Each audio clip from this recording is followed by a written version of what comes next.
What's up, guys? Coach Nate here from The Running Experience with special guest Coach Mike Olszynski, who is also happens to be one of my training partners. Today we're going to talk about how to run a fast 5K. Mike is going to serve up some of his favorite go-to workouts. Mike, I'm ready to see these things. You ready? Let's do it.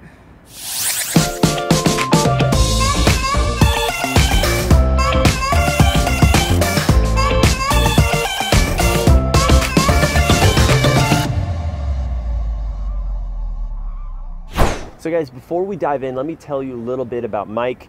Mike has been a triathlon and running coach for years. He cut his teeth working at Purple Patch Fitness. We are training partners occasionally when I can try to keep up with him. And he is all now putting out articles online with Men's Health. Yeah, Men's Health, Men's Journal. Just recently. Super proud of it. Yeah, sharing a bunch of great tips out there. So we want to get into what some of those things would be for a 5K. Now we've got three main workouts that we want to talk about today. What's the first workout? So first thing is highly important and kind of sets up everything. It is learning how to run at an easy effort, right? So we have easy, strong, and hard workouts, but realizing that if we don't have these easy sessions, we're pretty much shooting ourselves in the foot for some of the oncoming hard or stronger work. So it's interesting, this almost feels like a little bait and switch because we're talking about how to run a fast 5K and then you're telling us that we need to run easy in the beginning. So what physiologically is happening to the body in those easy efforts, and why is that so important? You gotta run slow to run fast.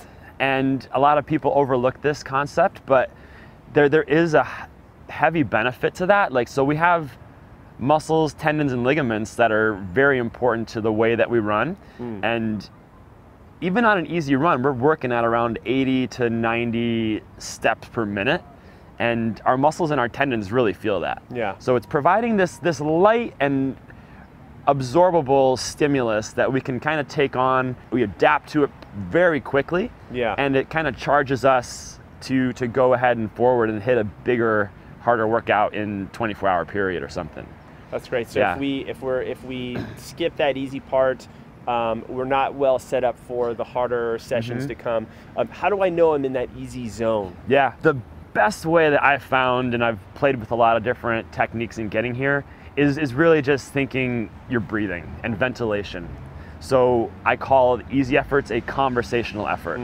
So like similar to how you and I are right now, or if we're on a chill Wednesday morning run, enjoying the sunshine, enjoying the scenery, having conversation, I would put that in the easy bucket. You know, we're not labored, we're not losing sentences because we're breathing too heavy. You know, our heart rate is pretty steady and under control, even though it might fluctuate a little bit. Sure. Which is why I wouldn't really want to call it a heart rate zone. It's more of a feeling, it's more of a ventilation. Yeah. And while this is all happening, you know, our aerobic system is working, the cardiopulmonary relationship is happening, so it's getting stronger, it's developing, and again, a springboard for future workouts. For the workouts it's to good come, stuff. which is exactly what we're going to get to in that next clip. So we've laid a strong foundation in this efficient running system in the first style of workouts, but now we need to start to get ourselves ready for the grittiness that is the 5K. So what do you got for us, Mike? Well, the 5K is a highly overlooked run and race, I think, and it is tough. It is gritty, and it requires a lot of strength, all right? Physical, mental, emotional, whatever you want to look at. So funny enough, what you said in the beginning, a strong foundation. The word I actually use in the middle of hard and easy is strong running, all right? And a lot of coaches, a lot of runners have probably heard the term like threshold efforts.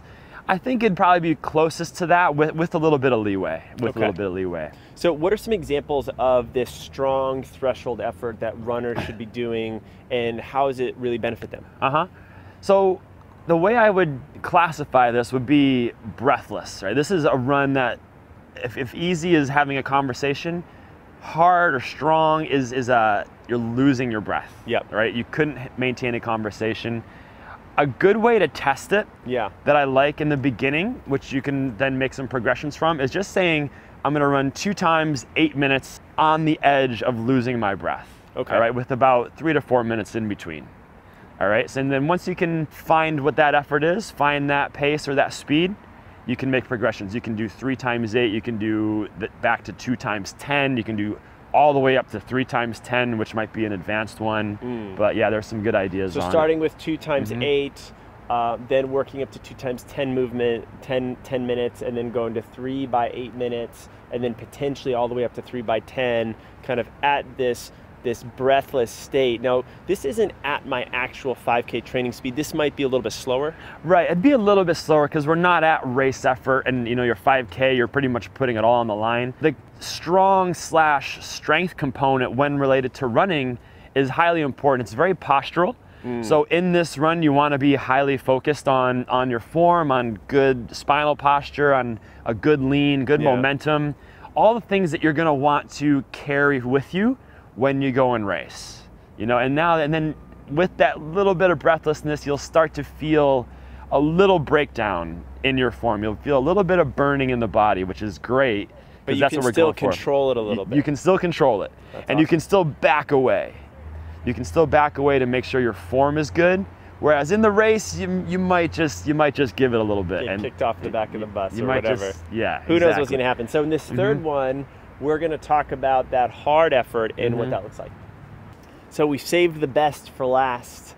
We've laid that foundation with that aerobic work. We've started to develop that running strength and that stamina. What do we got next, Mike? Well, the glory runs, the hard efforts, and very simply, the Strava runs, the ones you want to post, the trophies, the stars, all the good stuff. But I mean, when I describe it to my athletes or my comrades, it's just hard effort. And again, this doesn't exist without the easy. It doesn't exist without the strong. So for someone who's just getting into it, it is important to work their way up to hard effort. But this is also known as anaerobic. You're definitely breathless in this one, and you're training a speed faster than you think you can run for 5K pace. That's cool. So what are some examples of workouts? I think before you were talking about doing this on different terrain. Yeah, absolutely. The terrain is great. So changing and being okay with varying your terrain a bunch is huge. So I would have someone start their hard workouts uphill. All right, I think that's really important. It's great for your form. It's free fitness, a little bit less stress on the body via impact. So I always start people running up hills, especially if it's early in the year. Example would be like 6 times a minute at a hard effort uphill with a light jog down, hopefully a little more rest than work. So maybe you're jogging down with 1.5 minutes or 2 minutes. Right, so you're really getting that like quality, strong, hard effort all the way up to the top. And then you could progress that off of the hills and more onto the flat. So what would that look like? Absolutely. That's a great way to do it. Like I love coming from some good incline running to then flat running. So we go from a bit of strength into speed. You could do a very similar session on a flat, like either using the track like we got here or like a flat piece of trail. You would do 6 times a 400 out here, or 6 times a minute on a flat section that you could do double the rest. So 1 to 2 work to rest ratio is pretty good. And there's a lot of room to progress from there. Either you're doing it faster, you could knock down the rest a little bit if that's what you're working towards, or you can always add reps. Get those in there too. That's awesome. So the balance of these 3 workouts, that's really going to set me up well to run a fast 5K. Yeah. And the last piece I will say is that it's important in these ones to just get comfortable being uncomfortable. I think the 5K is the epitome of sitting in the range of uncomfortable. Yeah, right? Where you're just suffering. Yep, and even just from doing one recently, like you have to be ready to start pretty hard. You have to be ready to start out fast and then just sit in this danger zone.